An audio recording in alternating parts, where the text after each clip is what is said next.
성도 여러분 안녕하십니까? 9월 28일 월요일 매일 말씀 묵상 시작하겠습니다. 기찬 찬양집 713장입니다.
아멘.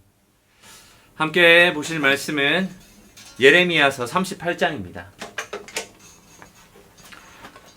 오늘 함께 보실 말씀은 예레미야서 38장 1절에서 6절까지 말씀만 함께 보도록 하겠습니다. 제가 읽겠습니다. mattan의 아들 스바랴와 바수울의 아들 그다랴와 셀레미야의 아들 유갈과 말기야의 아들 바수울이 예레미야가 모든 백성에게 이르는 말을 들은즉 이르기를 여호와께서 이와 같이 말씀하시되 이 성에 머무는 자는 칼과 기근과 전염병에 죽으리라. 그러나 갈대아인에게 항복하는 자는 살리니 그는 노량물을 얻음같이 자기의 목숨을 건지리라.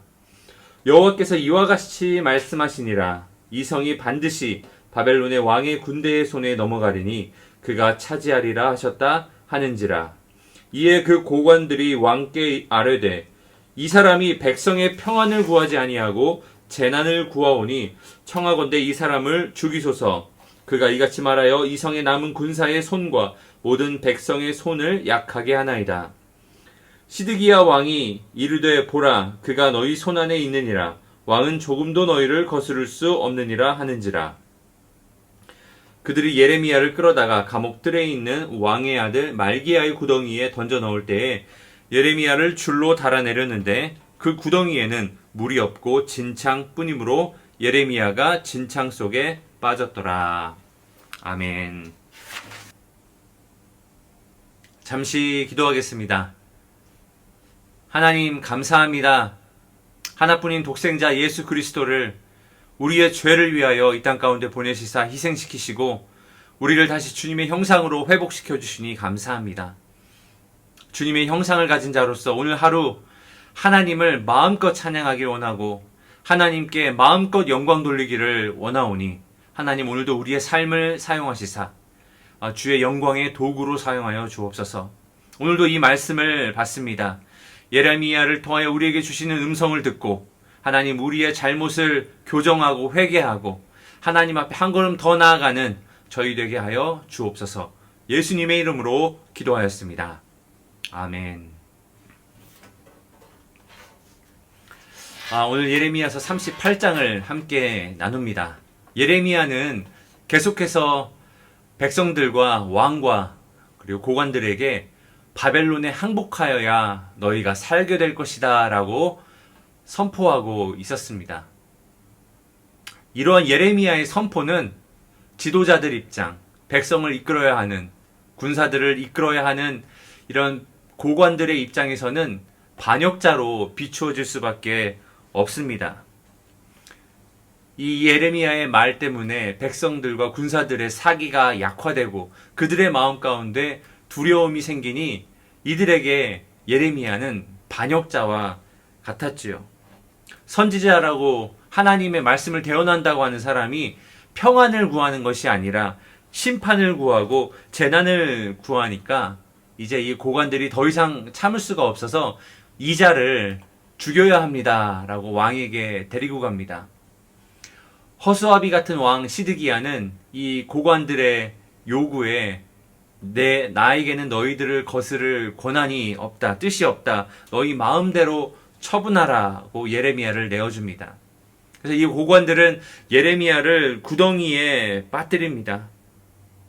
근데 성경은 신기하게 이 예레미야가 구덩이에 빠지는 이 장면, 그리고 그 구덩이를 좀 자세하게 표현하고 있습니다. 제가 6절을 한번 읽어보겠습니다. 그들이 예레미야를 끌어다가 감옥 뜰에 있는 왕의 아들 말기야의 구덩이에 던져 넣을 때에 예레미야를 줄로 달아 내렸는데 그 구덩이에는 물이 없고 진창뿐이므로 예레미야가 진창 속에 빠졌더라. 아멘. 저는 이렇게 한 데는 이 고관들의 꼼수가 있다고 생각됩니다. 예레미야를 죽이자고 데려가서 허락도 받았지만 죽이지 않고 그 구덩이에 달아 내린 것은 사람이 살 수 없는 환경, 생존할 수 없는 그 환경에 진흙탕 가운데 물이 없는 곳에 내려다 놓고 거기에서 자연사하여 죽기를 바랬던 것이죠. 이렇게 함으로써 그들은 하나님 앞에 선지자의 피를 흘린 책임을 면하고자 한 것입니다. 하나님 앞에 어떻게 눈 가리고 아웅하는 것처럼 모든 것을 아시는 하나님 앞에 이 일을 어떻게 숨길 수가 있겠습니까? 이 일만 보더라도 그들이 얼마나 야비하고 하나님의 명령을 겉으로만 지키는 것처럼 행하는 자들인지 알 수가 있습니다. 모든 것을 알고 모든 것을 쳐다보시고 판단하시고 심판하시는 그 하나님을 무시하고 경멸하는 태도였습니다. 그런데 오늘 본문 읽지 않은 후반부에 보면 에디오피아 사람 에벳 멜렉이라는 사람이 왕에게 와서 다시 구합니다. 이렇게 두면 예레미야 죽게 됩니다. 저로 가서 이 예레미야를 구하게 허락해달라고. 또 시드기야는 또 이 사람의 말에 가서 구하라. 사람들 30명을 데리고 가서 구하라고 말해서 예레미야는 그곳에서 다시 건짐을 받게 됩니다. 지금 이때가 어느 때입니까? 이 남유다의 시대 말적 상황입니다. 하나님께서 선택한 백성, 또 다윗 왕에게 주었던 그 언약, 다윗 왕의 후손이 다스리고 있었고 하나님의 약속이 있었고 이 모든 것을 가졌던 나라가 역사 속으로 사라지는, 멸망하는 그 시대 말적 상황을 지금 설명하고 있는, 그리고 살아가고 있는 이 사람들입니다. 나라가 이 지경까지 된 이유는 또 유다 백성들이 이렇게 하나님의 말을 겉으로만 지키려고 하는 이러한 그 속에는 무엇이 있는가? 바로 하나님을 향한 불순종의 마음이 있었습니다. 하나님의 언약을 향한 불순종의 마음.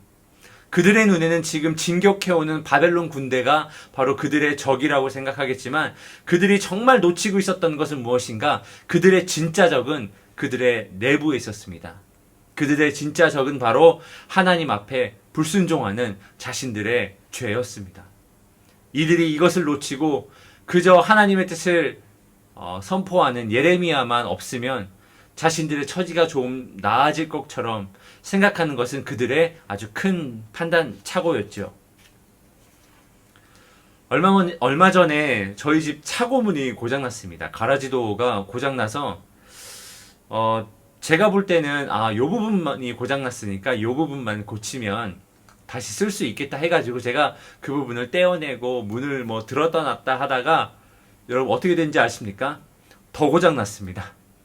긁히지 않아도 되는 부분을 긁히고 또 문은 다시 더 고장나서 작동하지 않고, 그래서 결국에는 전문가를 불렀더니 원인이 제가 봤던 그곳이 아니라 전혀 다른 곳이 원인이었습니다.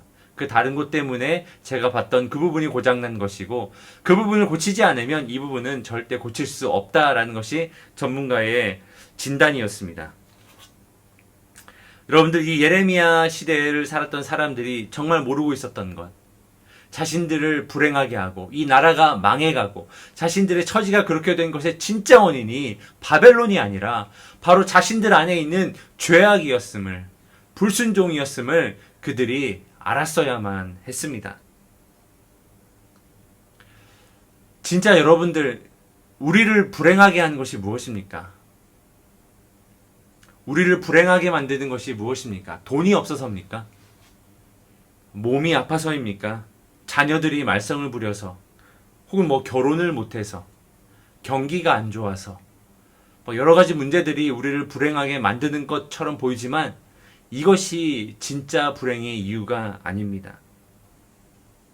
정작 우리를 더 힘들고 어렵고 불행하게 만드는 것은 바로 이러한 상황들을 바라보는 우리의 시각, 이러한 상황들을 바라보면서 우리가 하는 염려, 불안, 시기, 질투, 세상을 향한 욕심, 이러한 것들이 우리를 정말로 불행하게 만들고 있는 건 아닙니까? 진짜 문제는 바로 우리 안에 이 죄의 문제에 있습니다. 그래서 우리에게 언제나 답은 예수 그리스도가 답이십니다. 이 예수 그리스도가 우리 안에 오셔서 이 우리의 죄의 문제를 해결하셨다는 이 진리 안에 우리가 살고 이 모든 상황들을 그 시각 가운데서 바라봐야 우리에게는 이 불행은 끝이 납니다. 모든 곳이 완벽한 곳, 모든 사람들이 살고 싶은 곳, 이것을 우리는 유토피아라고 합니다. 여러분들도 들어본 적이 있는 단어지요. 그런데 참 아이러니한 것은 이 유토피아라는 단어가 헬라어 두 개의 단어를 합성한 단어인데, 없다, 토피아, 토포스, 장소, 없는 장소라는 뜻이 바로 유토피아입니다. 모든 것이 완벽한 그 장소는 이 세상엔 없다. 근데 만약에 있다면 없는 곳, 바로 유토피아. 그래서 이렇게 이름이 붙여졌나 봅니다. 그런데 우리 그리스도인들에게는 바로 주님 계신 곳이 그 어디나 하늘나라, 마치 그 찬송가의 가사처럼 주와 동행하는 그곳이 그 어디나 하늘나라, 슬픔 많은 이 세상도 천국으로 화하도다, 이렇게 고백할 수 있는 저와 여러분 되기를 예수님의 이름으로 축복합니다. 기도하겠습니다. 하나님, 완벽한 곳은 없지만 주님이 계신 그 자리가 바로 하늘나라이고 천국임을 믿습니다. 주님의 시각으로 우리 주변에 일어나는 모든 일들을 바라보며 정말 하나님을 예배하는 자리, 찬양하는 자리, 하나님께 영광 돌리는 자리로 날마다 더 나아가는 저희 되게 하여 주옵소서. 감사드리며 살아계신 예수님의 이름으로 기도하였습니다. 아멘. 이번 주부터 저희 원래 새벽 예배 때 하던 것처럼 매일 요일마다의 기도 제목을 가지고 함께 기도하는 시간을 잠깐 갖도록 하겠습니다. 오늘 기도할 것은 하나님께서 우리에게 주신 여러 가지 감사의 제목을 가지고 함께 기도하고요.